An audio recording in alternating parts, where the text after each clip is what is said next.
the cover-up policy set forth by the Illuminati.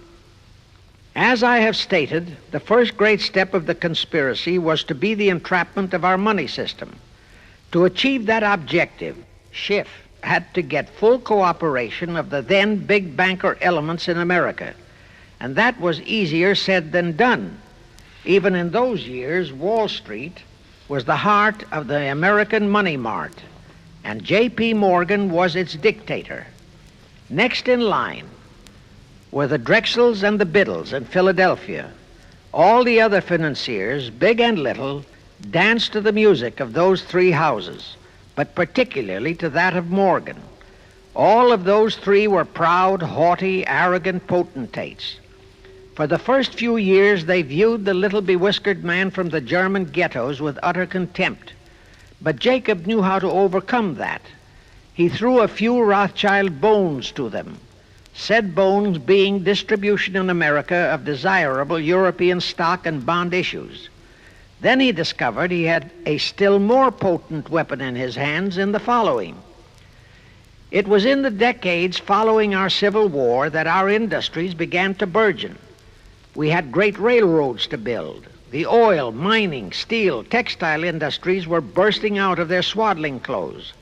All that called for vast financing. Much of that financing had to come from abroad. That meant the House of Rothschild, and that was when Schiff came into his own. He played a very crafty game. He became the patron saint of John D. Rockefeller, Edward R. Harriman, and Andrew Carnegie. He financed the Standard Oil Company for Rocky, the railroad empire for Harriman, and the steel empire for Carnegie.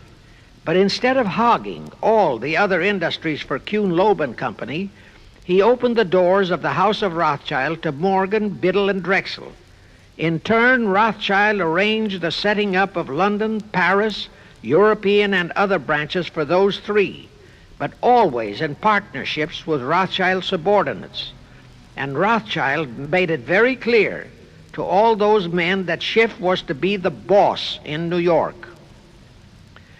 Thus, at the turn of the century, Schiff had a tight control of the entire banking fraternity on Wall Street, which by then, with Schiff's help, included Lehman Brothers, Goldman Sachs, and other internationalist banks, headed by men chosen by the Rothschilds. In short, that meant control of the nation's money powers, and he was then ready for the giant step, the entrapment of our national money system.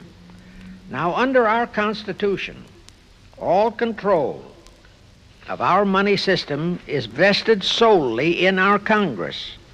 Schiff's next important step was to seduce our Congress to betray that constitutional edict by surrendering that control to the hierarchy of the Illuminati's great conspiracy.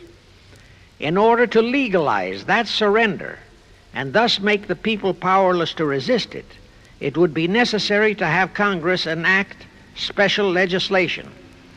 To accomplish that, Schiff would have to infiltrate stooges into both houses of Congress, stooges powerful enough to railroad Congress into passing such legislation.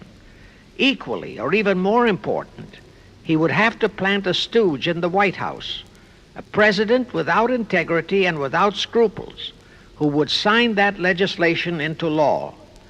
To accomplish that, he had to get control of either the Republican or the Democratic Party. The Democratic Party was the more vulnerable. It was the hungrier of the two parties. Except for Grover Cleveland, the Democrats had been unable to land one of their men in the White House since before the Civil War. There were two reasons for that. Number one, poverty of the party. Number two, there were considerably more Republican-minded voters than Democrats.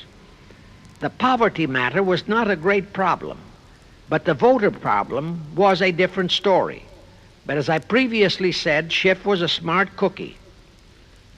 Here is the atrocious and murderous method he employed to solve that voter problem. His solution emphasizes how very little the Jewish internationalist bankers care about their own racial brethren, as you shall see. Suddenly, around 1890, there broke out a nationwide series of pogroms in Russia. Many, many thousands of innocent Jews, men, women, and children, were slaughtered by the Cossacks and other peasants. Similar pogroms with similar slaughter of innocent Jews broke out in Poland, Romania, and Bulgaria. All those pogroms were fomented by Rothschild agents. As a result, Jewish terrified refugees from all those nations swarmed into the United States, and that continued throughout the next 2 or 3 decades because the pogroms were continuous through all those years. All those refugees were aided by self-styled humanitarian committees set up by Schiff, the Rothschilds, and all the Rothschild affiliates. In the main, the refugees streamed into New York, but the Schiff-Rothschild humanitarian committees found ways to shuffle many of them into other large cities, such as Chicago, Boston, Philadelphia, Detroit, Los Angeles, etc. All of them were quickly transformed into naturalized citizens and educated to register as Democrats. Thus, all of that so-called minority group became solid Democratic voter blocs in their communities, all controlled and maneuvered by their so-called benefactors.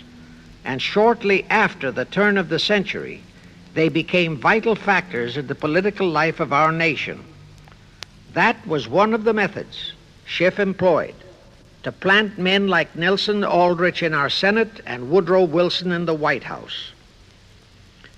At this point, let me remind you of another of the important jobs that was assigned to Schiff when he was dispatched to America.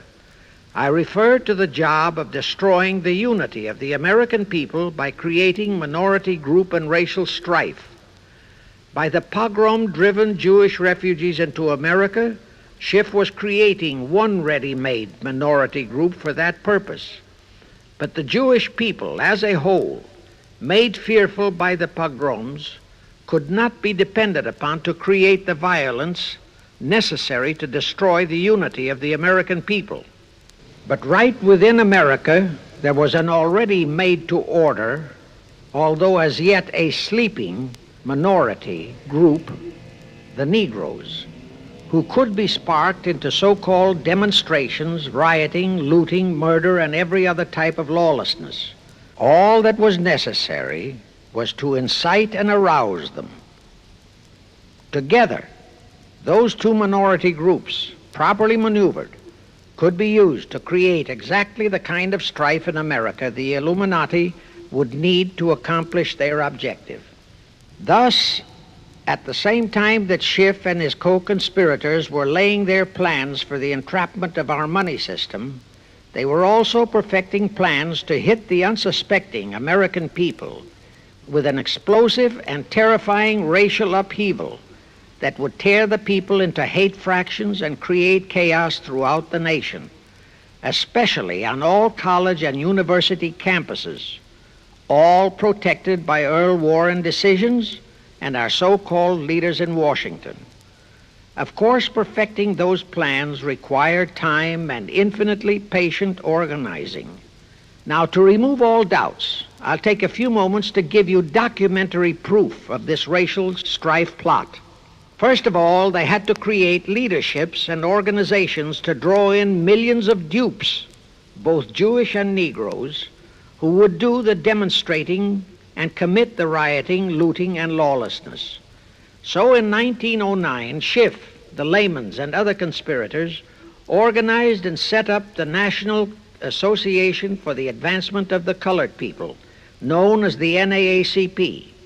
The presidents, directors, and legal counsels of the NAACP were always white men, Jews appointed by Schiff. And this is the case to this very day.